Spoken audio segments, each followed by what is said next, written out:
Hello, everybody, and welcome. Thank you guys for joining us. This is my first AEI panel via Zoom. So like our president, I thrive off of a human crowd. And so I'm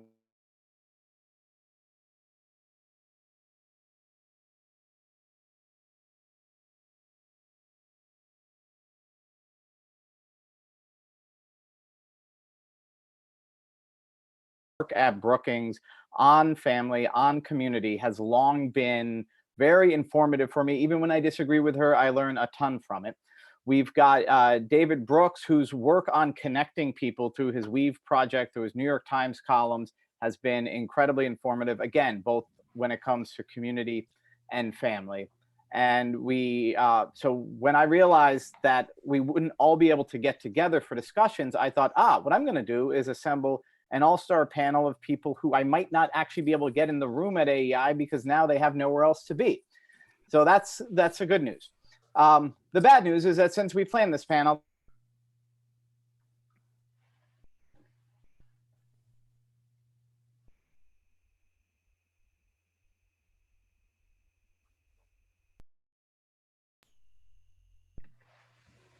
other cities haven't fared as well. Small towns, main streets have burned down because riots that grew out of protests in reaction to the police killing of a man whose alleged crime was counterfeiting $20.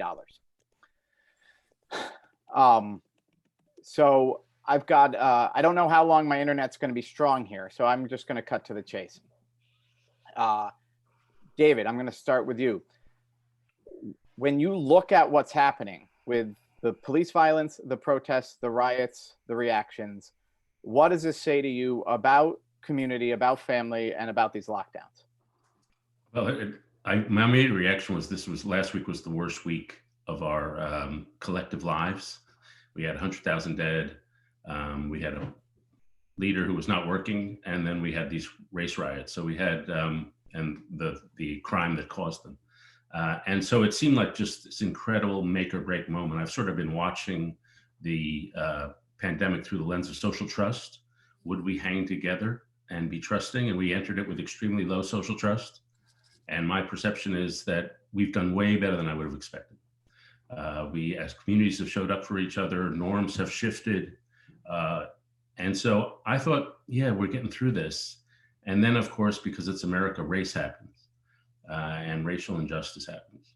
And I think there are two issues here that are to be weighed, and they're different but related, obviously. The first is just the elemental issue of police brutality and what Black people have to go through every time they are stopped by a traffic cop. But the second, the larger issue, and a lot of the African Americans I've spoken over last week, has to do with simple exhaustion, a sense that it's one more thing. You wrote this morning that a lot of it is people have been shut in and shut down. But on top of that, the disproportionate impact on African Americans, and then the inequality of condition is the core thing to me. I mean, it's just a fact. There's no city in America where the African American neighborhoods in that city look like the white neighborhoods. There's just rampant inequality. And so when I think about this issue, I think about the police brutality issue, but I think more about the larger issue of racial disparities. And when I think about how we address it, it's not enough just to deal with the police unions and stuff like that. It has to be the elemental disparities of life. Bell? Well, I think David, as usual, has said all of this very well. And I think we're all still reeling from the fact that Mr. Floyd was killed by the police. And we all saw it visually, and we saw it in a way that I think even some of the past encounters of African Americans with the police didn't seem as terrible as this time around, at least not to me. And it is a perfect storm, as David said. This is coming on top of the virus, coming on top of the economy melting down and headed towards a depression. But I think, as David said, the racial divide that underlies all of this has always been our greatest challenge in this country. It's the original sin, the original injustice. I have to, because I'm the age that I am, tell you that I was teaching at Howard University back in 1968, right after Martin Luther King was assassinated. And we had riots then, and we had the National Guard on every corner, and Washington, D.C. was in flames. And that was half a century ago. And although I think things have gotten somewhat better racially over the last half century, the gaps are still pretty wide. Just finished reading Eduardo Porter's, one of David's colleagues at the New York Times, a book called American Poison, which is all about this racial divide in America. And I think that if one is optimistic, one can point to the fact that there has been progress. We have a bigger Black middle class. Actually, studies at Harvard, as he and others have pointed out, have shown a decline in white bias, both explicit bias and implicit bias. There's less residential racial segregation than there used to be. So, I could go through a litany of things that have changed for the better, but we could also look at what's still quite bad. And you talk about it in your book, Tim, about the fact that counties in America where there was a lack of social trust, to go back to that theme of David's, which is also a theme of mine, and where people saw other people around them not getting ahead. So we're talking really about whites without much education feeling threatened. And that feeling threatened is partly, I think, what elected Trump. The political scientists have shown that, I think, quite rigorously, that and the economy, but especially the cultural divide, helped elect him. And now he is playing on it, and that's going to exacerbate the protests and some of the violence we're seeing now. So I just can't help but think that that's what's really overwhelming us right now. But, we can go back to your bigger theme of how is this affecting relationships? How is it affecting the family? I would agree with David that at the beginning, it kind of brought us all together, and we kept using that phrase, we're all in this together. And it was a kind of bonding experience, because whenever something bad happens, we reach out to each other for comfort. But I would say that as time has gone on, and as it continues to go on, the stress is going to build. Mm-hmm. And the stresses of having your children home all the time, the stresses of too much togetherness, the stresses of dealing with the health crisis and the economic crisis, I think are going to build in a way that will be bad for families and bad for communities. We're already seeing, more suicide, more depression, more domestic violence, more child abuse, lots of problems. Sorry, I'm choppy connection. I do think the lockdowns have been kindling to this fire. That's what I said in my column. I tried to be very careful to not say they caused this, because again, an instance of police brutality against a backdrop of police brutality and the racial inequalities in this country are sort of the ever-present oxygen. The instance was the ignition. But when people don't have jobs, when kids are not in school, when people don't have sources of recreation, they'll be less happy and more on edge. And that I do think it has been added fuel. It's been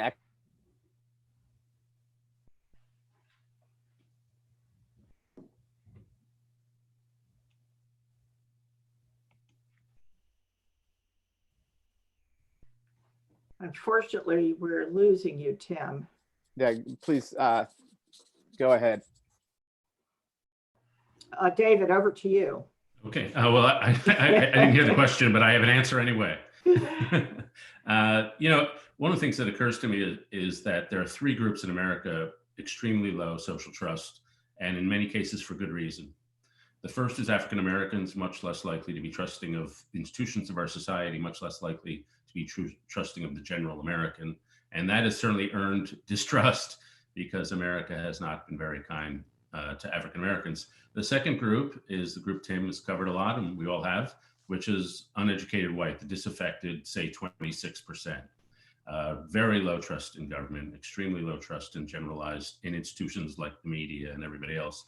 The third and the most interesting to me is young people.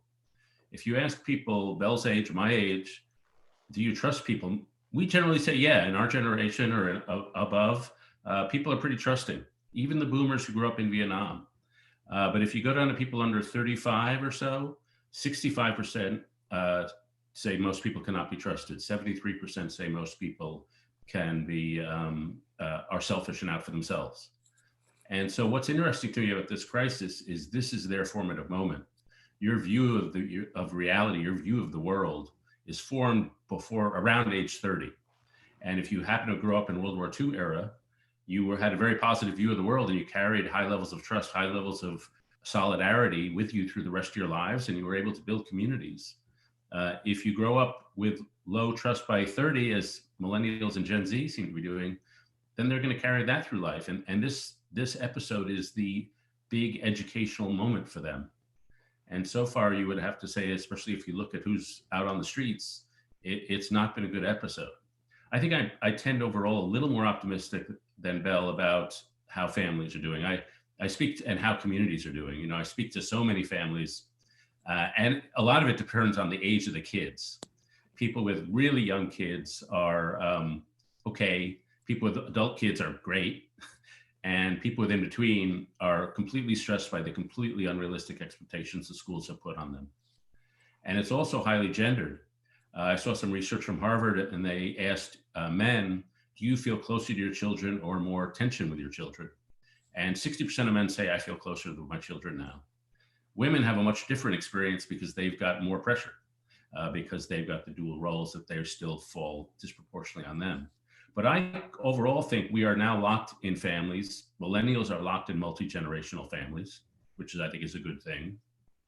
And most of all, we're locked in locality. There's a book, The Road to Somewhere, and it's a distinction between people who are cosmopolitan and people who are rooted in community. Now, pretty much the whole world is rooted in community.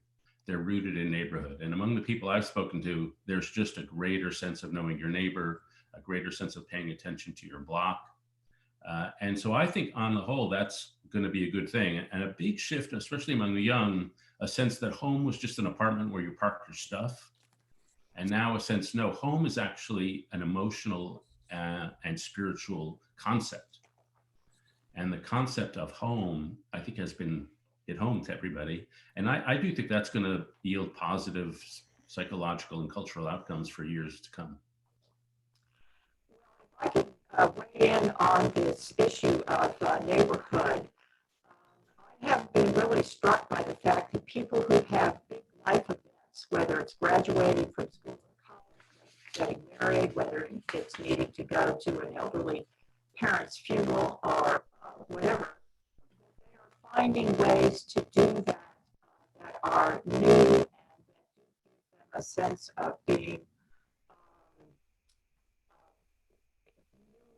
because of their innovative ways of doing those things. I have an immediate next door neighbor, a couple who German. They were going to get married in Germany in May, and they couldn't get married in Germany, so they got married right outside on their front stoop, right on the street. And because nobody that they normally know and none of their relatives could really come, all the people who came to the wedding were their neighbors that live on the same street, and we all distanced and watched them say their vows to each other. And it was very, very touching. And I've had young adults tell me that they are going home and spending more time with their parents. And that's been a mixed picture. I think they, as you said, they kind of feel they're in a better environment than in their small cubicle where they came from. But they are also maybe having too much time in that environment. I think the question is, how well will it wear if we have to do this for another year or even 6 months?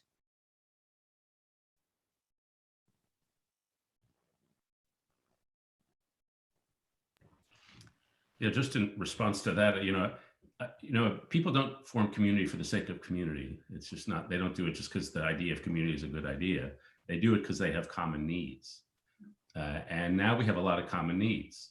And certainly if there's anything this has done is it's robbed us of a sense of self-sufficiency. And so whether it's delivering food or, I have this thing Weave where I spend my time with community weavers who are community builders around the country. And I've been on the phone with them for the past 3 months. And the one thing they've all expanded their social role. So if you're a school principal, suddenly you're now in charge of making sure one of your kids whose parents lost their job, that he has an apartment and mattresses. And if a woman, Isabel and I know, named Sarah Heminger, who runs Thread in Baltimore, which is a sort of a youth program, she's also worked together with other organization heads to create a food distribution network that feeds 1,500 families. A kid I know in California who runs a tutoring thing or a thing that helps parents and schools relate. He started an online learning for 9,000 kids. So everybody's role has suddenly expanded as they take on all these jobs. And a lot of things that used to be left to government or used to be left to other families are now civic institutions are rising to try to handle them. And so I think the increase of need increases interdependence, increases community. And as long as we believe that people can figure stuff out together, it has to create more collective impact. Now, community is not always a great thing. People get on each other's nerves. And I imagine that's going to be the case. But as long as there's a common sense of dependency and interdependency, that has to be a cure for the problem we've all written about all these years, which is excessive autonomy and isolation. Hey guys, I'm hoping my new effort at connecting will help, connection being important. Back to the community. I've been able to hear what you're saying. And I do think it's true. It was always a cruel irony that we're all in this together when I haven't been able to be with, my neighbors physically and be at church. I have noticed that I've had more with my over the fence neighbors. I've had more over the fence conversations during the last 2.5 months than in the previous 4 years when I lived next door to them. And so that has happened. And then again, so my Catholic parish is the heart of sort of my community, St. Andrews out in the DC suburbs. And it's just interesting. Every once in a while, I would go to like a Tuesday mass. Catholics have mass every day. You're only obligated to go on Sunday. There's a handful of people who go every single day. At the given average daily mass, there's probably about 30 people. When we started streaming and then playing on YouTube our daily masses, we were getting 1,100 people. So suddenly the desire for church, whether it's all from our area or from around, because we have a dynamic priest, the desire for it grew.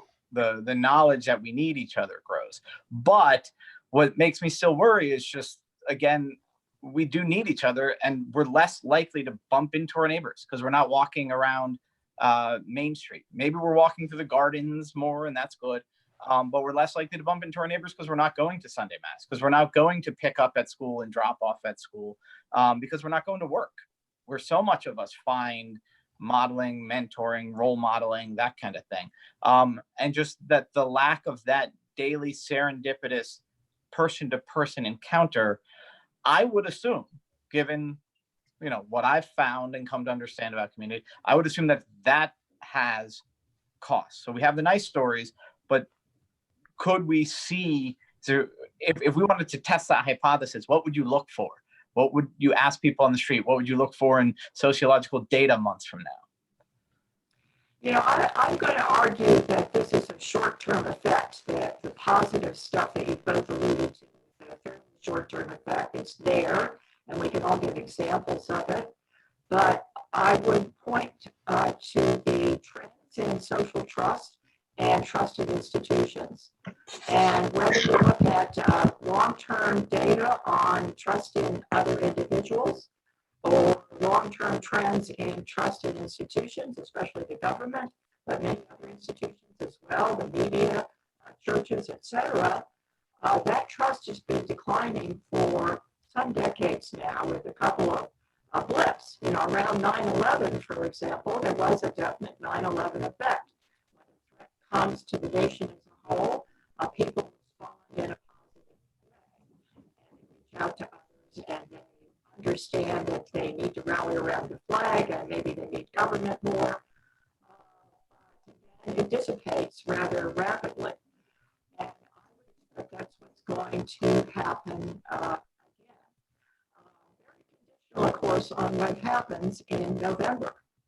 And right now, the president isn't exactly the kind of leader that I think we all, or many of us, wish he could be. But whether this turns out well or not, I think will depend a lot on the political fallout. I mean, Sorry, go ahead, David. can I stick to my optimistic line? So, and so we don't have a lot of data about so far what's happened because it's just been 2.5 months. But the data we have, I think, is pretty positive. That Edelman runs this big trust survey. They've done it every year all around the world. And so far, they've found an 11% increase in trust in government, which, given how our government reacts, that wouldn't necessarily been my instinct, but people sort of want government to do stuff. You look at how people have reacted, say, to the federal bailouts. 89% of Republicans and 89% of Democrats say they support it. We've had, to me, incredible cohesion on whether to do lockdowns. You know, there's obviously a polarized debate at the top, but at the core of America, 77% of Americans through April and May said, no, we have to stick with the lockdowns. And then if you look at social distress, I've talked to Bell about this before. I've been following this USC Understanding America survey, which is a daily running survey. And in March, levels of anxiety and self-reported depression went up, and they've been going down ever since. If you ask people, do you feel you've been discriminated against? It went up in March, and it's been going down ever since.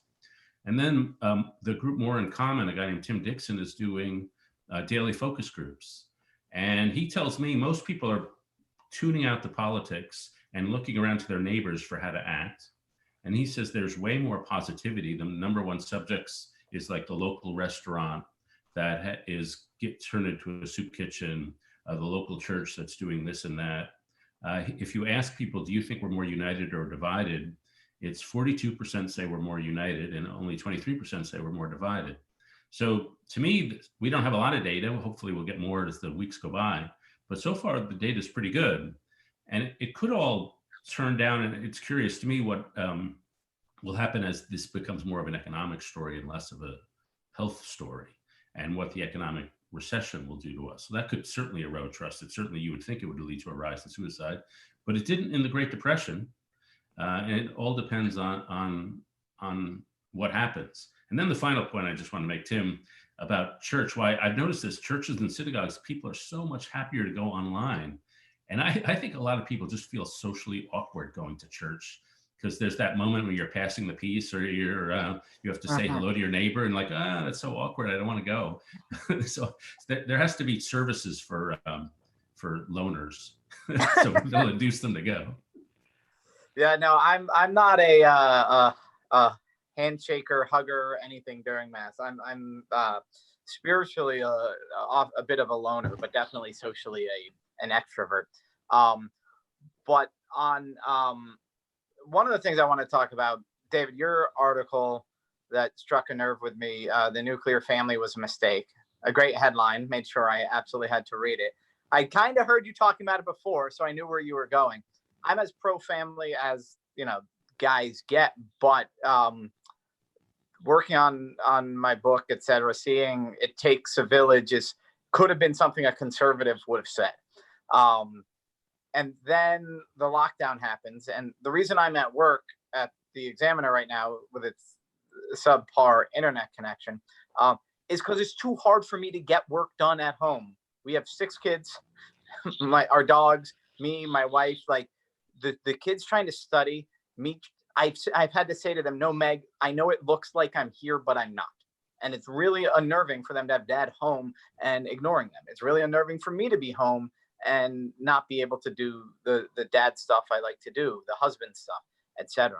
I know people who decided kind of early on, who were pretty strict about lockdowns and about social distancing. They said, we're going to co-quarantine together.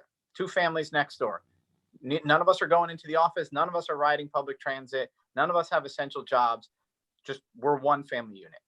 Those people are the sort of happiest people I know in my circle of kind of middle-aged dads of teenagers to young kids, which is just proving to me again that the nuclear family wasn't built for this. Anyway, do you have any experiences, thoughts, whatever on this? Yeah, the first thought I had, I was speaking a couple of weeks ago to a farmer somewhere out in maybe Nebraska, and he said, my life hasn't changed much. It's like I work my farm and I have my family, we all work it together, and we're used to staying close to home. And the farm, especially in the 19th and 18th century, was the ultimate extended family operation. Yep. And at the end of that piece in the Atlantic, I talked about forged families or chosen families, the families where you're not necessarily biologically related. And I argued that more people are living in those arrangements, and that it's a good thing, and that it gives you, it lightens the load on everybody to share the labor. And one of the advantages that affluent people have is they can basically buy an extended family in the form of nannies and guys cutting the grass and stuff like that. And so that's a privilege that makes it possible to have a nuclear family. But if you don't have that money to buy an extended family, then it's fragile. And my sense is exactly what your sense. There was a good piece in the Atlantic, I wish I could remember the author and the headline, by a woman in Shanghai who decided not to have kids because she thought it would hurt her career. And during the pandemic, her sister and her brother-in-law have a kid, and they were just beaten down by all the work pressures and all the parenting pressures. So they moved in with their family and this young woman and her partner and formed a big family unit of 7. And she wrote so beautifully about the kids' teeth coming in, the nap time, how long the nap times were. And she said it's totally changed my mentality about life. I wish I could remember the key words so you could Google it for the Atlantic, but I do think that's sort of a spiritual awakening that can happen to people. But it's only possible if the load of parenting and work is not crushing. Yeah. So you have to find arrangements so the load is not crushing. And we're all now used to doing Zooms where the kids will be crawling on the laps of people. And I think it's great, but that's easy for me to say because my kid is 21. He's not going to be crawling on my lap. So, and I think that's it's not crushing. And we have a ethnographer, Jennifer Silva, who's a professor at the University of Indiana, working with us now. And she's been interviewing middle-class families right through this period. And she's discovering a very mixed picture out there. And clearly some families, especially the women who are trying to pull off and feel responsible for the kids, as well as for all of the household chores, and having people home for 3 meals a day, etc. That's a big burden, and they're feeling it, and they are wishing things could get back to normal. So, and yet, but I also hear stories, or she does, about people who. Sorry, Isabel, your audio is starting to go in and out. Okay. I don't know if there's anything you can do to fix that. No, but that's not an improvement. Switch to if you can switch to your default microphone is what would work better. No, but what you said earlier, David, about the men feeling closer. It's like I have friends who are that guy. Like, this is great. I work and then there's no commute, and then I'm home and then I'm playing stickball with my kids. And then their wives are standing behind them while they're telling me this story, rolling their eyes. I've literally had that happen twice. So they're definitely not an even impact. Isabel, are you? Let me know when you think. Well, I played with it. Is that better? Yes, much better. Yeah, sorry, okay. Go on now. Okay. Well, I don't know how much you heard before. I was talking about Jennifer Silva's, the professor at Indiana's interviews with middle-class Americans through this period, and how she's finding a very mixed picture out there, and especially some women who are feeling way overburdened because they are, they make primarily responsible for the kids, for the homework, for the schooling, for the 3 meals a day, etc. And other people are feeling like this is a chance for them to spend more time with their children or their spouse because they've been working 24/7 and now they don't have to work 24/7. So I think it's a very diverse picture out there, and it's really hard to generalize. And, you know, my only disagreement with you, David, is that your data are short term.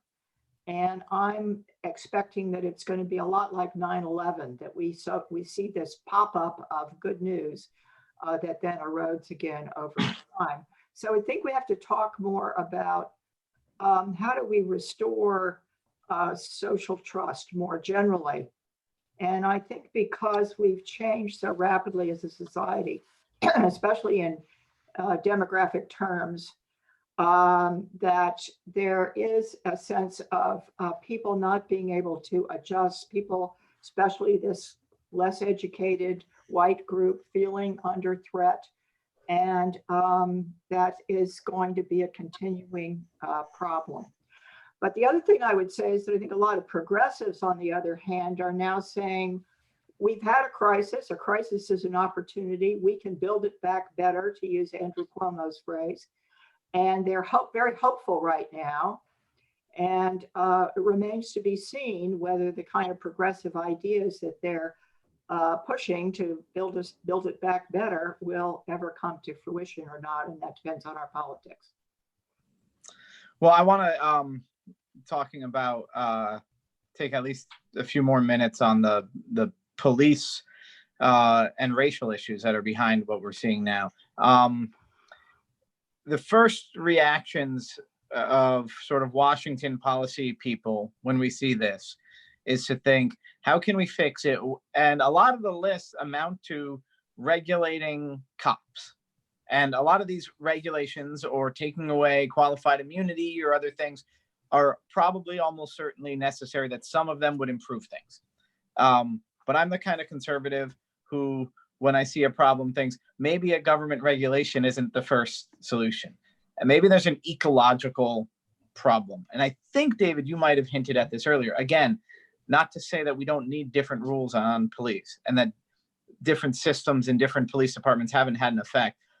But the idea of kneeling on a man's neck like that involves a treatment of somebody as inhuman. And so we could just say, oh, it's white supremacy. It's a white guy who doesn't see a black guy as a human. And that's part of it.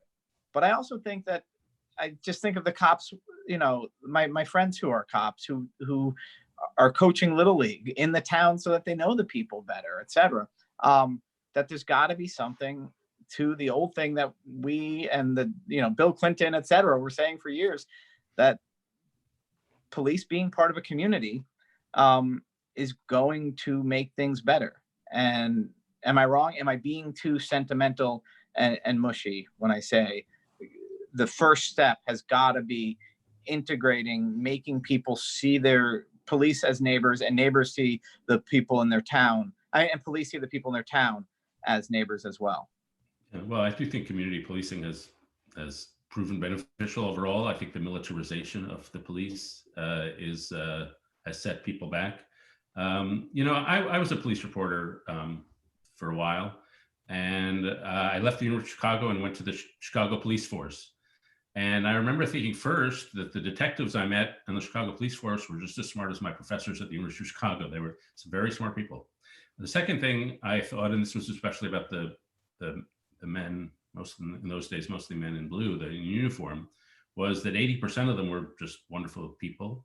But there was maybe 10 or 20% who were in it for the power and the petty power, and they were bullies. And this gave them a chance to be bullies. And that applies to white and black people too, by the way. There was a piece of research that I'd love to know if it's still germane, but Roland Fryer at Harvard did this in 2016. It was on the front page of the New York Times, that African Americans in an encounter with the police are more likely to be beaten and bullied, but they're not more likely to be killed. And that the killing unarmed people, it's pretty much equal, white and black. And so there's a racial element, obviously, but there's also just a bully element. Yep. And I do think that integrating cops into the police, into the community has got to be a good thing. I think even what we saw over the weekend with some cops kneeling down with the protesters was a good thing, and taking off that oppositional mentality that there's us in uniform and there's all those crazy civilians out there. And cops armor up emotionally; they just have to, because of the way they deal with. And I remember when I was sitting there in the rooms, in the police rooms, they would play these games, Name That Felon, where they'd hold up a monk shot and you had to try to remember, because they have to build a cynical guard just to stay with what they're doing. And then the communities have historical legacies. One of the things I've really been thinking about, and I'm going to ask Bella a question, is that just 2 weeks before we all shut down, I spent a week in Compton and Watts. And Watts is obviously a neighborhood that has been permanently devastated by riots. And I visited the local community people there, and their distrust of outsiders was so deep. I came away thinking the only way to build community in these areas is to give money and power to the people already in the neighborhood. They've had so many waves of people from outside coming in to help them that they've built up distrust, because those people get a foundation grant. They come in for 3 years, the money runs out and they leave the people in the neighborhood behind. And so only the people in those neighborhoods, each particular neighborhood has enough local knowledge to actually run a local community program, or even a local policing program. In Compton, there's a guy who's the pastor of the Baptist church and the deputy sheriff. It's one guy. And so he's in the community, and people talked about him. I think his name was Rafe Johnson. The one thing I have pause about that is handing so much power back to local communities. Is I think the Great Society did that. And this is my question for Bell. Am I right? And I think the consensus is it didn't really work. Well, I think it was Senator Moynihan that coined the phrase maximum feasible misunderstanding. That's not quite right, but but you're right. The whole theory back during the Great Society was that we would turn power back to communities, and we would have community-based uplift, and it didn't work very well. That said, I think there's a balance here between it sort of homegrown leadership as opposed to leadership that's imposed externally, or money that comes in externally. So I want to go back to your comments about both of your comments about the police. I mean, I think that there is definitely a selection into the police force of people who have a thing about power and violence. There's bound to be, and it doesn't mean that everybody is like that, but it does mean that there might be a disproportionate number. And I think what was most shocking about the latest incident is that the other 3 officers stood there and did nothing. I think that shocked me almost more than the deed itself. Can you all hear me all right now? Yeah. Okay, all right, good. But I think, Tim, community policing definitely works, and training also should work. I don't know if it does for sure or not. I heard Mayor Bottoms, the mayor of Atlanta, speaking about this recently. She's very articulate about all of this. And we have probably not had enough time to see the effects of all of that. So I just hope this doesn't set us back on community policing, on training, on some of the other things that we're beginning to do that we didn't used to do. I just want to say in about 5-10 minutes, start taking questions from people. The way we're doing questions, tweet at us at AEI. Hashtag is family and community on lockdown, or email Ella Ryder. She's my assistant, ELLA.REIDER@AEI.org.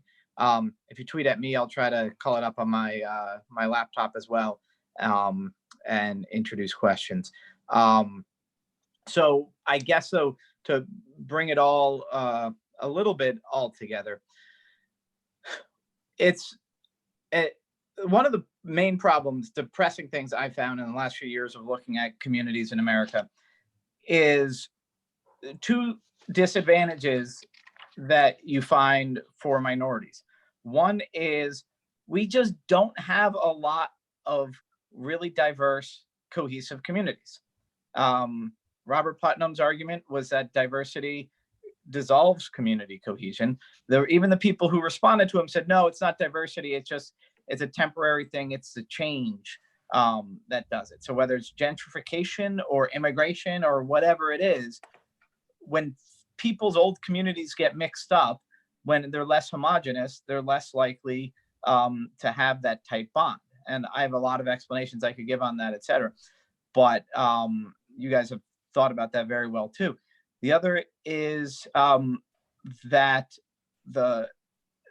there is, I think, some truth to the story that you can look at immigrant communities and you could look at middle-class Black communities and see a cohesion that is extraordinarily high. But I also think that in general in this country, that poorer places with less education don't actually have sort of that nice, we all hang together. It's where there's going to be more crime in poor neighborhoods, which is not the sign of high cohesion. So given those two sort of depressing facts about race and community, is there anything I'm missing? Is there anything I should be happy about? Or is there anything worse that I've left out? Yeah. Go ahead, David. Well, Sorry. There's a new paper we've just put out by my colleague, Mark Fabian, and he has done a very nice study with data and so forth that to some extent looks at the Bob Putnam thesis about how diversity, growing diversity leads to a backlash and a sense of threat. A hunkering down amongst like-minded communities. But he also shows, and this is fits with your book, Tim, that where communities have strong relationships and strong civic infrastructure, they are much less likely to vote for a populist. That was his. He basically was interested in the people who voted for Trump. And like you, he shows that the people who voted for Trump tended to live in counties and communities where there wasn't much social infrastructure and much really poor relationships and low social trust. So when he controlled, though, for the fact that some people lived in communities where there were strong relationships and some people didn't, then the whole issue of racial resentment that some political scientists think drove the Trump vote went away, or mostly went away. So it's a complicated study. Sorry if I'm not explaining it very well, but it really gets at the complexities here of how civic capital can protect against divisions, other kinds of divisions. I guess I would say when you get into this world of social solidarity and social trust, you're surrounded by feedback loops, positive feedback loops in some cases and negative feedback loops in others. And so if a country's doing well or a neighborhood's doing well, then they say, oh, the world's a good place and I trust it. And so one of the highest trust rates, if you can believe the numbers in the world, is China. And China has had a ton of economic growth over the last 4 years, and people think, oh, the government's doing a pretty good job. And then on the other side, you get areas, well, I'll go back to Putnam's original work or Edward Banfield's work in Italy, where you have a low cohesion and low trust areas in southern Italy and more trust in the north. And the bottom, in southern Italy, you don't get anomie, you don't get individualism, you get what I think Banfield called amoral familism. That the only people you can trust is people in your family. And so when you start a business, you hire all your cousins because you can trust them. But when you run out of cousins, your business can't grow.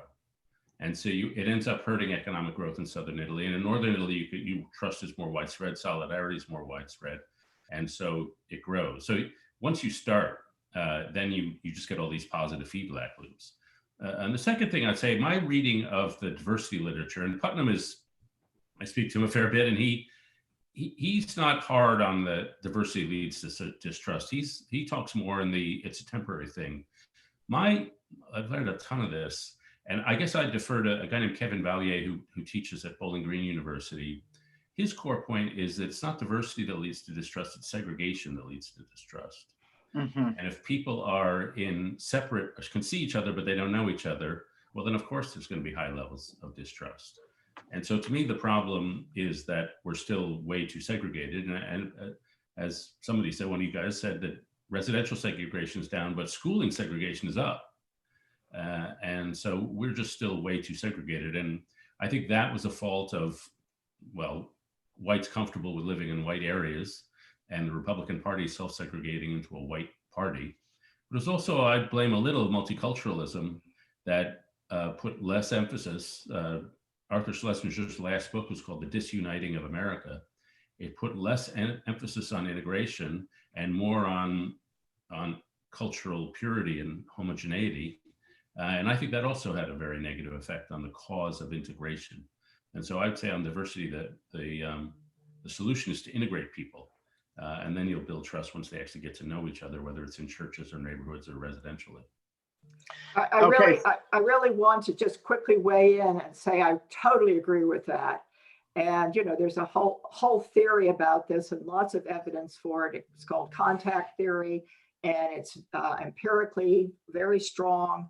And it's why I've been in favor of national service for all young people. And thank you, David, for writing the column about that recently.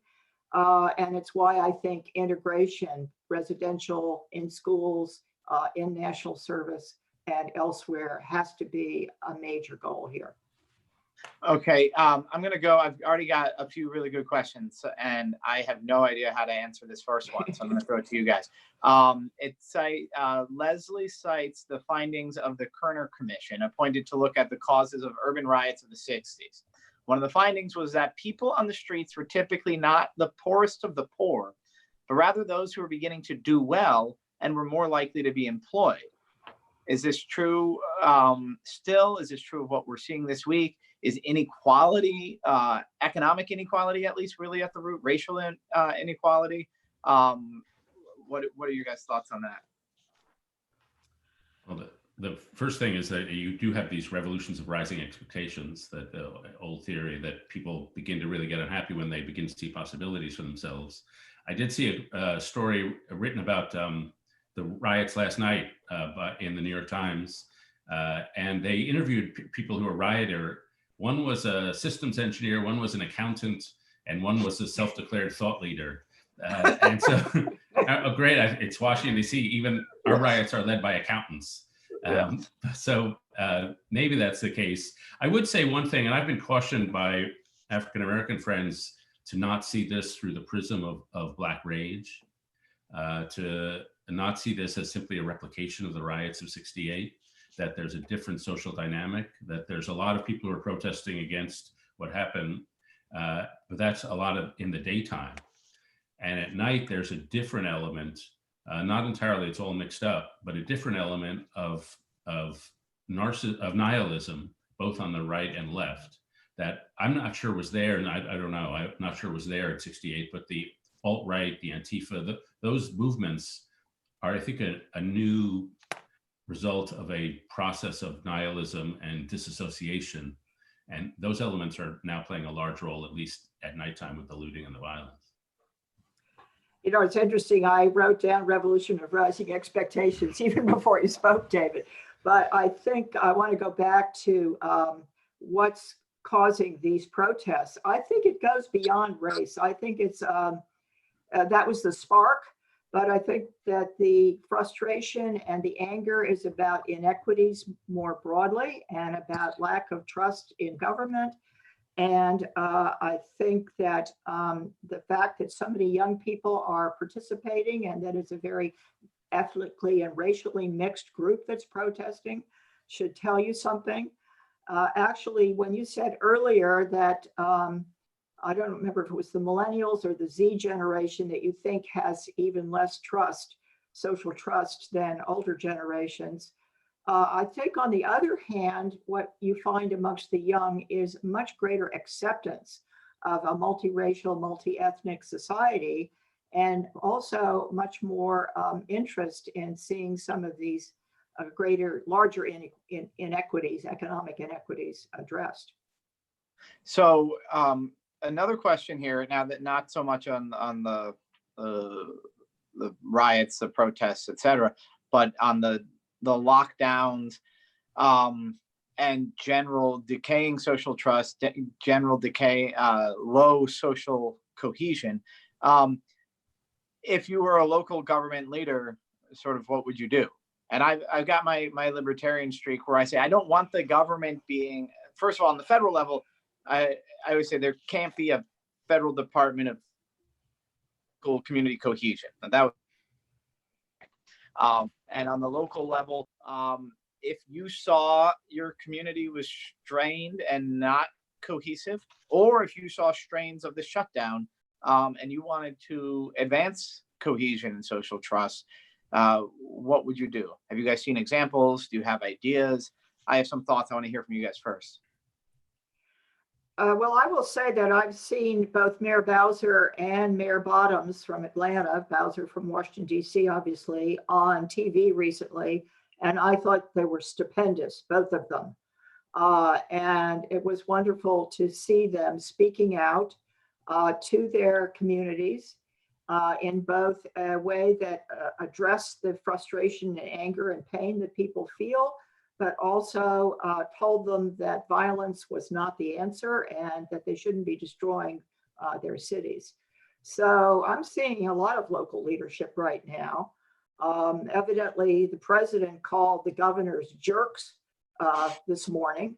And in fact, what the polls show is that the American public right now has high trust in governors and much lower trust in the federal government and in the current occupant of the White House. I would say I'm proud of our founders in designing a federal system, because we don't have a national pandemic. We have a lot of little local pandemics, and it seems entirely appropriate. The decisions are made locally, and the people who are making them locally are responding to wildly different contexts. And the national vision would just not work. And so, as Bell said, the mayors and the locales are really driving a lot of the change. I saw a study that people don't pay attention to what national politicians have said, but that you do see a change in behavior when the counties declare a state of emergency. And we live in Washington, so we naturally take a national viewpoint, but most people do not. They take a local viewpoint. And so they're responding to their town and their county. And I think that on the whole, people, you're chasing two dual goods, which is safety and economic health. And there's no one answer to the right balance. And I've sort of been impressed by how people in different localities are just trying to experiment with different answers to that. And as for a social cohesion, I'm beginning to think we do need not a Department of Social Cohesion, but I do think we need a policy agenda that would advance social cohesion. And the only thing the federal government can do is give localities the platforms on which people can create their own community responses. And so national service would be the big thing, but I'd be in favor of adjusting the charitable tax credit so more people, especially who don't itemize, would be induced to give charitable donations. I'd be in favor of a venture philanthropy fund or something like what the NEH is or the NEA is to the arts. Do that to community groups. There's a whole series of things the government can do to basically give resources to local community groups, give power to local community groups, and sort of decentralize the government generally in that direction. And I just think you can't have collective action where you don't have collective trust and solidarity. And we do not have national collective trust and solidarity, but we do have local collective trust and solidarity. So a general shifting of institutions toward localism strikes me as the only way we can actually have decent self-government. I think you're exactly right on that. And on the federalism point, one of the things you saw was actual laboratory of democracy type stuff, and hopefully not too much sort of petri dish laboratory during this. But which town was the first to say we're going to close these streets to car traffic so that the sidewalk cafes can house 4 times as much? It's sort of so simple now that they're doing it that you forget that somebody had to come up with that idea and implement it, and others followed it. In Montgomery County, we did some things pretty dumb. They took basketball hoops off of half of the basketball courts. So now there's just as many basketball players on half as many courts. But they did some things really smart. They closed down some of the smaller parkways, again, for foot traffic, kids on bicycles, acknowledging that when we have less of other recreation, the safe recreation needs to be amplified. So I have seen some of that great federalism stuff. And as you're saying, because the infrastructure, the pandemic threat, what people need or want to do is going to be different on a local level. So that's really a great argument for the differential response, even though I really object to my county executive isn't opening up a church. I think there's no good reason. So I drove to a different county in Maryland, and I went to mass on Sunday. And again, that's the beauty of the localism. Very interesting question. What's that? How'd you do communion? Yeah, you just so the old-fashioned thing of kneeling at the altar rail turns out to have a real virtue, because you just hold your hand and your hand's not moving all over like this for a target. So a point for traditionalism there. One last question. What's been the role of social media? So we talk about some of the positive here. When I was writing my book, a lot of people said our phones, Twitter, they're making us hate each other more, and they're making us all retreat into our rooms. And I do think Twitter's a little more hateful now than it has been even throughout the rest of the time. On the other hand, it's the only way we talk to our neighbors. So have you guys seen anything specific? What do you think is a net effect during the lockdowns and the pandemic? You know, again, I think it's really hard to generalize. I mean, there's a sense in which we're on social media right now, and we will rely on social media to tweet out this event. So it's, and there's lots of good stuff on social media, but there's also lots of vitriol and exaggeration and conspiracy theories and lots of other bad stuff. So I think it's just impossible to generalize. David? It's impossible to generalize. I'm happy to do it, though. I think social media has been on net devastating, especially for young people. Mental health, especially the mental health of young teenage girls. I think it's been pretty devastating. I think it's pretty devastating for national health. There's a clear correlation. Media, the more media you see, the more distrusting you are. And that's in part just not social media, it's just media. Yep. I've been thinking about we have two big problems in my community of journalists. The first is we pick out the exceptional and the negative because we know negative emotions drive eyeballs and attention. So we cover the negative, we don't cover the positive. And real life in America is something we drive by on the way to whatever it is we're covering. Yep. And so we don't cover the real stuff. The second big problem is among the top 5,000 journalists at the top news organizations, there are probably 10 who are Trump supporters, maybe, who are out. And so if you tell 42% of the country we're not going to listen to your voices, bad things are going to happen. And I think it's on us, especially after I hope Trump loses, but to really have much more cultural and ideological diversity. But as far as social media, I think it's been extremely deceptive, that it portrays half my social media this week and was on the right side, it was all looters taking stuff away from stores. On the left side of Twitter, it was all cops kicking innocent protesters. And these are just not the typical images of what's going on. So you get deceived if that's all you see. And the final thing to remember is only 20% of Americans on Twitter, and 90% of the posts are posted by 2% of the Twitterers. Yep. And so it's bound to be not representative. So I use Twitter a lot, but you got to keep that in mind, that you're not seeing reality, you're seeing some viewpoints on reality.